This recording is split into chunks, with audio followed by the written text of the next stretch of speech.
A treaty of peace between the United States of America and the tribes of Indians called the Wyandots, Delawares, Shawanees, Ottawas, Chippewas, Potawatomis, Miamis, Eel Rivers, Wees, Kickapoos, Piankashaws, and Kaskaskias, to put an end to a destructive war, to settle all controversies, and to restore harmony and friendly intercourse between the said United States and Indian tribes. Anthony Wayne, Major General commanding the Army of the United States, and sole commissioner for the good purposes above mentioned, and the said tribes of Indians, by their sachems, chiefs, and warriors, met together at Greenville, the headquarters of the said army, have agreed on the following articles, which, when ratified by the President, with the advice and consent of the Senate of the United States, shall be binding on them and the said Indian tribes.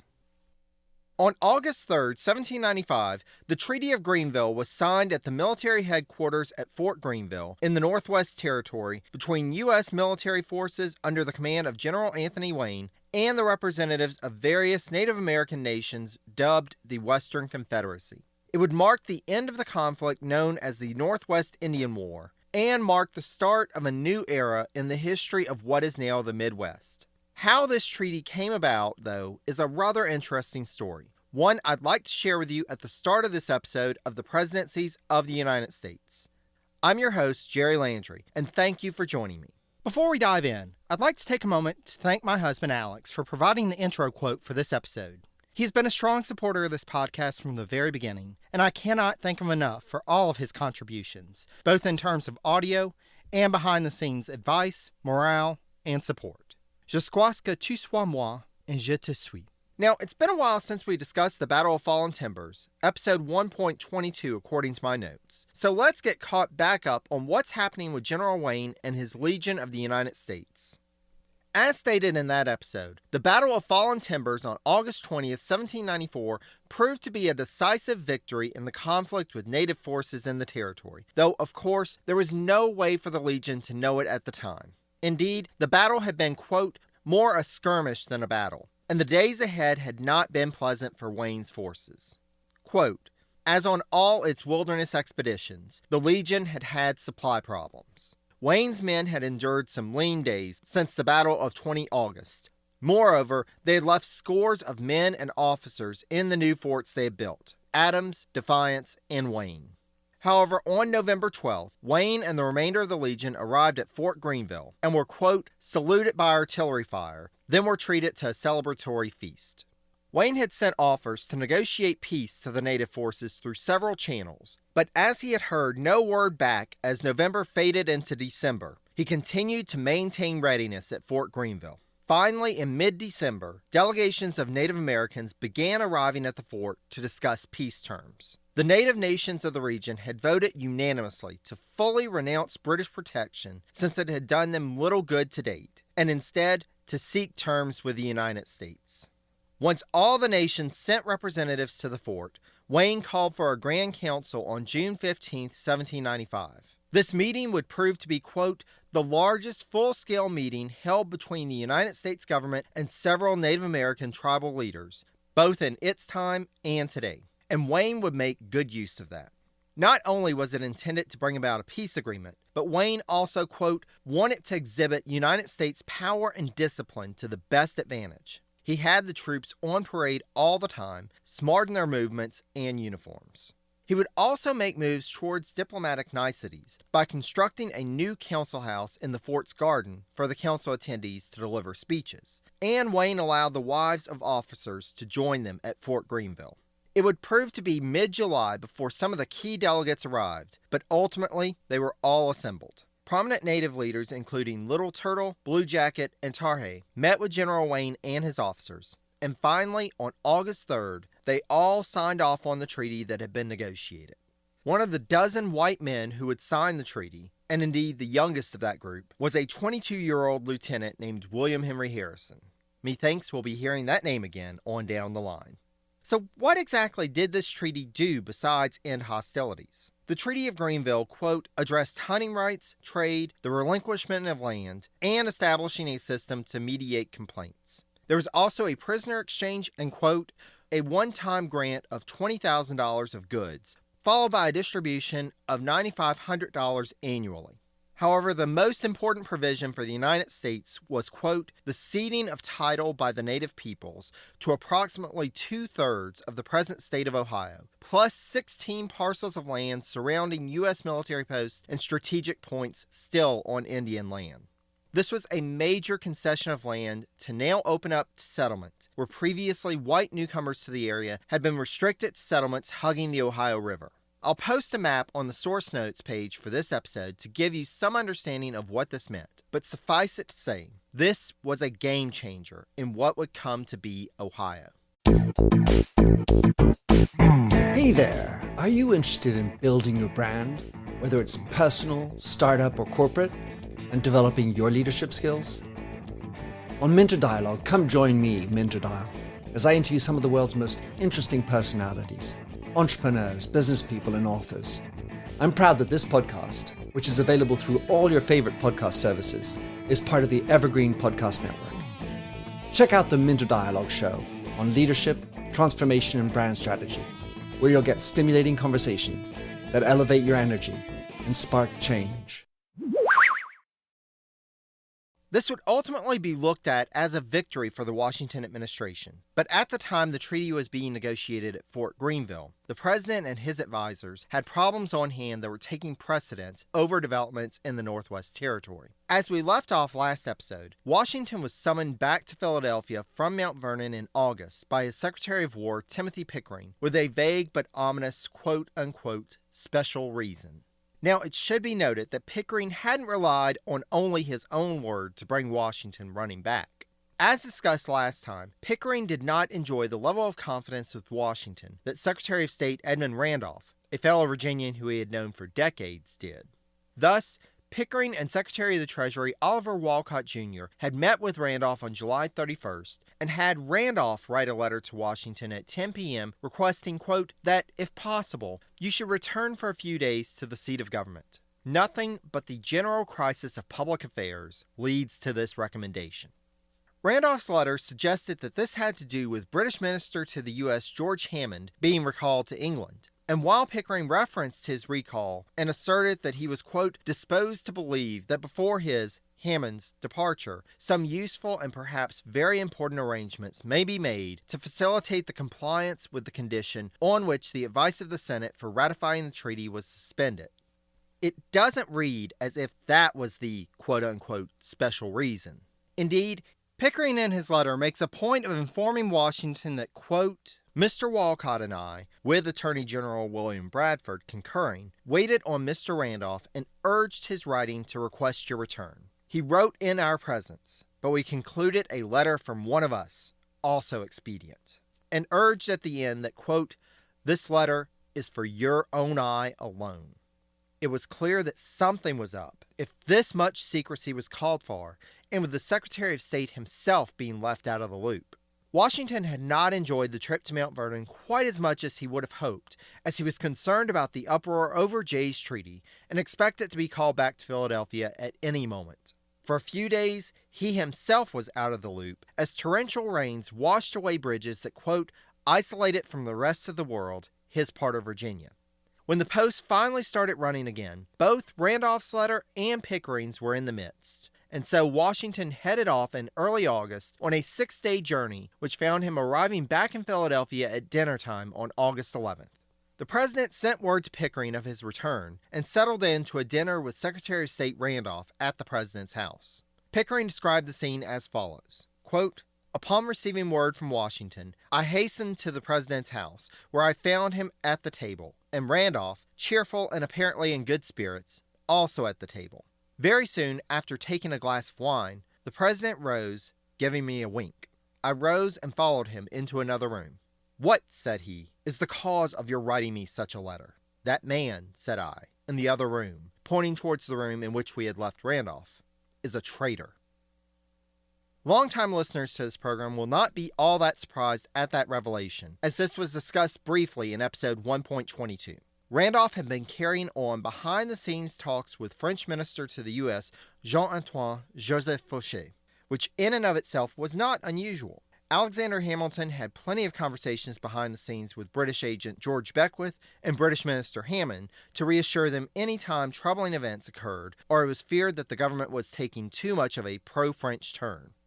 The problem was that Randolph's conversations with Fauché seemed to have involved Randolph being at the very least indiscreet with the French minister and discussing internal affairs such as the Whiskey Rebellion, but also possibly colluding with the French through the Democratic-Republican societies.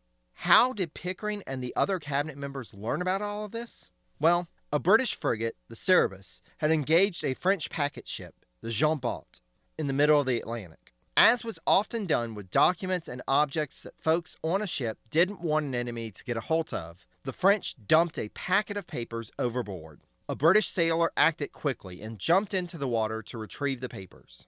They were dispatches from Fauché back to his government discussing his conversations with Randolph. Realizing the importance of them, the Cerberus's captain sent them up the chain until they got to British Foreign Minister Lord Grenville, who in turn sent them to Hammond in Philadelphia. On July 26th, Hammond invited Secretary Walcott to dine with him and shared with Walcott the translated dispatches, which were finally handed over to Washington by Pickering on August 11th.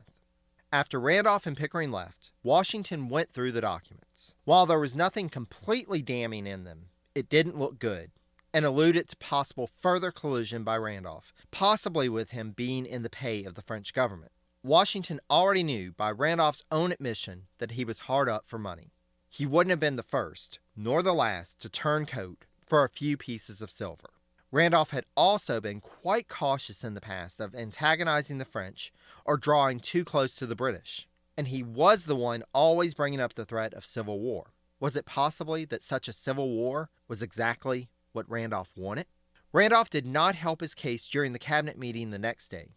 Unexpectedly, Washington asked his assembled cabinet to express their, quote, comments on the advisability of immediate approval of the Jay Treaty. One can only imagine Randolph's eyes when he heard this. Up until this point, as we've discussed, Washington had been quite wary of committing to supporting the treaty. He had done everything he could to avoid taking a stand, and Hamilton himself had in July expressed his concerns about moving forward with the treaty, especially in light of the new Orders in Council and the renewed seizure of American ships. Now, Washington was talking about affixing his signature to it right here and now. Bradford, Pickering, and Walcott all expressed their support for immediate acceptance, leaving Randolph the only one advocating caution and deferment. After all had had their say, Washington informed his cabinet that he would sign the treaty immediately. Randolph relented and went back to his office to draw up the acceptance memorial for British Minister Hammond. For the next week, though they would see each other on routine business, Washington and Randolph's interactions were all business and no socializing. Randolph would hand the memorial over to Hammond on the 14th, sharing with him that he had been overruled in the cabinet on the issue of the treaty. Whether it was that or one of the other cabinet members who shared, by the weekend, the rumor going around Philadelphia was that Randolph had been responsible for Washington's delay in signing the treaty. Randolph worked to quell the rumors, and on August 18th was on hand for the brief ceremony in which Washington signed the Jay Treaty. The next day, however, would prove to be the critical day. Randolph was scheduled to meet with the president at 9 that morning, but received word that Washington could not meet with him until 10:30. When he arrived at the president's house, he found that Washington was already meeting with Pickering and Walcott. As described by Randolph biographer John J. Reardon, quote, after the usual greetings had been exchanged, Washington handed Randolph several large sheets of paper that obviously had been folded for mailing. Mr. Randolph, here's a letter which I desire you to read, and make such explanations as you choose. Randolph read through the dispatches and recalled that French Minister Fauché had told him in the summer of 1794 of some, quote, machinations against the French Republic, New York Governor George Clinton, and myself, involving British Minister Hammond, which he had shared with Washington, to which the president asserted that he remembered something of the matter, but Randolph could provide little details. Walcott asked some more questions about this, but again, Randolph said he could not recall much, but would attempt to collect his thoughts and put them on paper. Washington asked Randolph to step out for a minute, and when he returned, Washington requested Randolph to write up his notes on the matter. And Randolph, realizing that Washington had already become convinced of his guilt, offered his resignation. After leaving the president and the other cabinet members, Randolph returned to the State Department, where, in order to avoid any more allegations of wrongdoing, he ordered a messenger to lock his office and keep the key in his possession, away from Randolph. Randolph then returned home and wrote out his letter of resignation to Washington, asserting that, quote, "Your confidence in me, sir, has been unlimited, and I can truly affirm, unabased. My sensations then cannot be concealed when I find that confidence so immediately withdrawn, without a word or distant hint being previously dropped to me. This, sir, as I mentioned in your room, is a situation in which I cannot hold my present office, and therefore I hereby resign it." Now, this will not be the last we will hear of Edmund Randolph, as he will attempt to exonerate his name. But for now, we must move on. Before we do, though, let's take a moment to consider the second Secretary of State.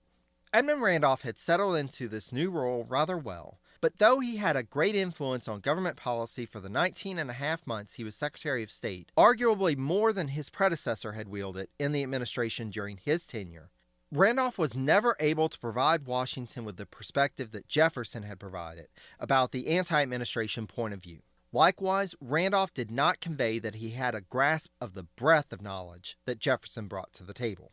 Instead, as he had while Attorney General, Randolph, quote, had come to be identified with a kind of pragmatic diplomacy, a diplomacy that tested all policy against national self-interest.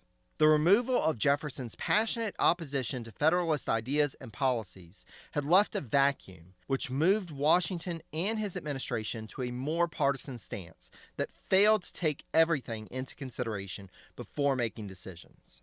With Randolph's departure, this shift would carry on.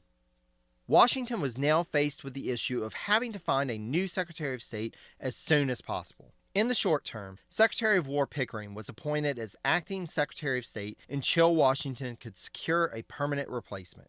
This would ultimately prove to be a harder process than one would imagine, and was complicated even more by the death of Attorney General William Bradford on August 23rd. What's that, dear listener? You didn't even know he was sick? Well, from the little I've been able to find on his death, it seems that it was rather sudden. He wrote to Treasury Secretary Walcott on the 17th, informing him that he had just fallen ill a couple of days back, and 6 days later, he was dead. What was it that struck the Attorney General down so quickly? It had been 2 years since the yellow fever epidemic had turned Philadelphia into a near ghost town, and it seems that in the late summer, early fall of 1795, it made a return appearance. This yellow fever outbreak was not nearly as severe as in 1793, but it was enough to claim the Attorney General, who was a little over a month shy from his 40th birthday. Though described by Leonard White as a quote-unquote brief tenure, indeed, in White's extensive study of the administrative history of the Washington and Adams administrations, Bradford only appears in a footnote and in a list of cabinet officials. Bradford had, in fact, been Attorney General for about the same amount of time as Randolph had been Secretary of State. So what can we say about his 19 or so months in office? Well, not much.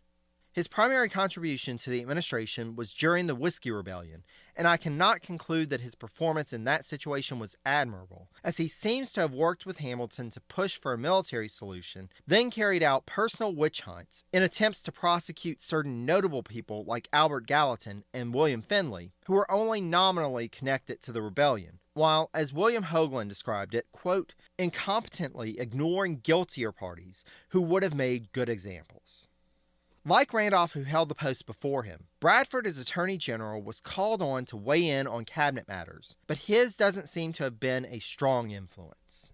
Indeed, for his entire tenure, I can only find on the National Archives online database 7 letters that he wrote to the president, with the last being from March 9th, 1795. He is barely mentioned in even the most extensive studies of the Washington presidency. Is there more to learn about William Bradford? Possibly, but that will have to be left to future researchers. For now, we must leave Bradford by concluding that, in his tenure as Attorney General, he seems to have brought little to the role or to the administration. Bradford, we hardly knew thee. So now there are 2 vacancies in the cabinet. We'll delve into Washington's attempts to fill those vacancies next time. But for now, the important thing to note is that the cabinet as it stands, Timothy Pickering as Secretary of War and Acting Secretary of State, and Oliver Wolcott Jr. as Secretary of the Treasury, will remain as it is from late August until December 1795. This highly diminished state of the cabinet could not have come at a worse time for the president. Washington's decision to sign the Jay Treaty opened up a new wave of attacks on him, headed by that staunch opponent of the treaty, Benjamin Franklin Bache. As noted by historian James D. Tagg, quote, before August 1795, the attack on Washington remained relatively mild. There was criticism of the formality of presidential receptions and Washington's taciturn demeanor. But, quote, after August 1795, Bache began a far different assault. In the new campaign, he was unrelenting, unsatisfied with anything short of driving Washington from office, and forever fostering in the memory of Americans the belief that Washington had conspired to destroy republicanism. As noted by Tagg, quote, the chief charge against the president was that he had ignored the opposition to the treaty expressed by a majority of Americans in petitions and protest meetings, and had acquiesced to the view of self-interested Tory merchant supporters of the treaty. Washington had, in short, undemocratically put himself above the will of the people. As we've seen in the past, Washington would have answered that, by the nature of his position, he was more aware of the larger picture and had been entrusted with the responsibility to make decisions for the best of all Americans. That was not a suitable answer for Bache, however, and he found writers who were more than willing to put pen to paper attacking the president. The most effective attack, however, came from John Beckley, the clerk of the House of Representatives. Astute listeners might remember him from episode 1.14. He was the person who was assigned the task of making copies of the documents linking Alexander Hamilton to his affair with Maria Reynolds, and who went beyond his instructions from James Monroe and made a couple of extra copies for Thomas Jefferson and James Madison. Beckley was a close associate of the opposition, and, due to the nature of his position, had access to numerous documents which he used, quote, to aid the anti-administration forces whenever possible. This insider knowledge came in handy when Beckley went to write a series of essays that were published beginning in late October 1795 using the pseudonym Calm Observer. Beckley set out to utilize actual data to puncture holes in Washington's Cincinnatus image of the humble public servant gaining nothing from his service. As clerk of the House, Beckley had access to Treasury reports that showed that Washington, who had refused to accept a salary as president, but who had requested to be reimbursed for his official expenses, quote, had been allowed to overdraw the amount of his salary by more than $6,000, and even get advances on it in the name of paying his expenses. In other words, Washington was doing better than he would have if he had accepted a salary. Further, this had been done with the approbation of both Treasury secretaries, first Hamilton and now Wolcott. As Beckley charged, quote, is there any other man in the government of the United States who would have dared to ask, or to whom Hamilton or Wolcott would have presumed to grant the like favor? The opening essay in the series contained a mic drop moment when Beckley wrote, quote, will not the world be led to conclude that the mask of political hypocrisy has been alike worn by a Caesar, a Cromwell, and a Washington?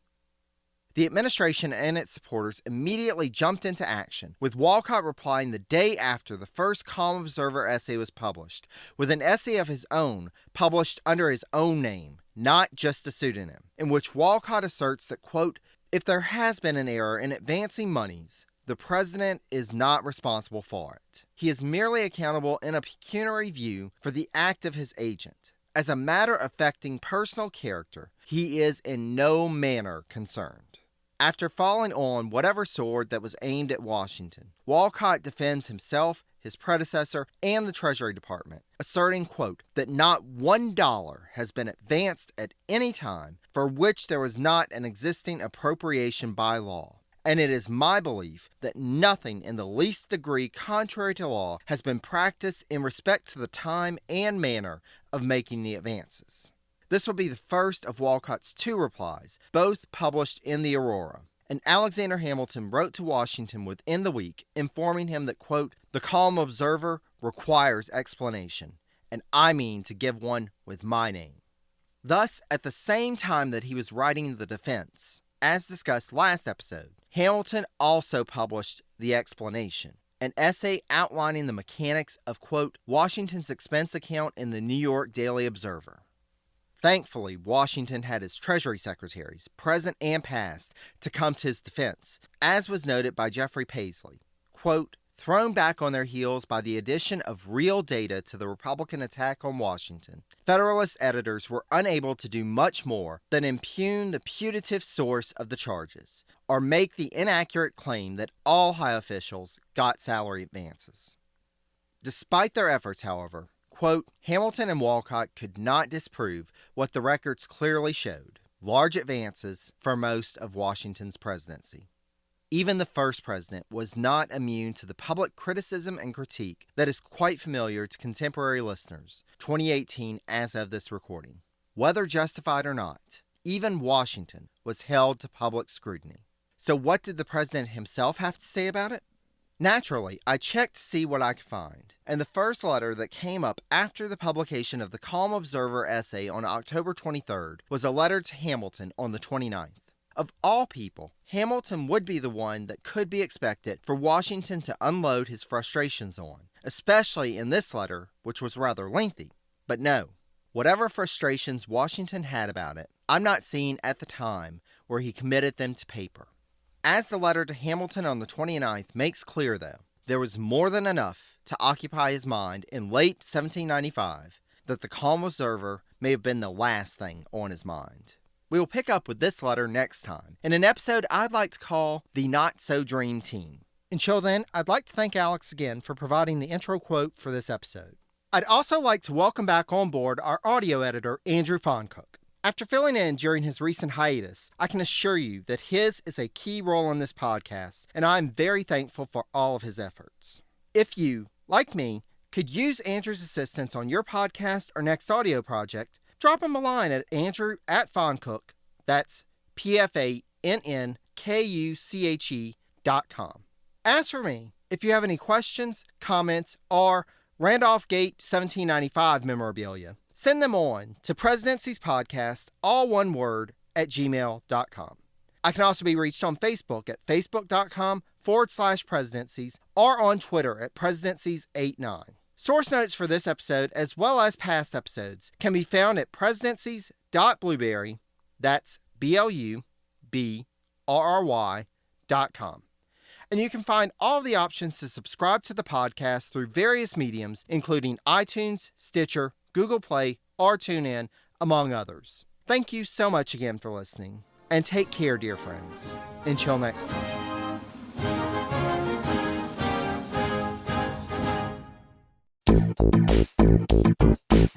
Hey there! Are you interested in building your brand, whether it's personal, startup, or corporate, and developing your leadership skills?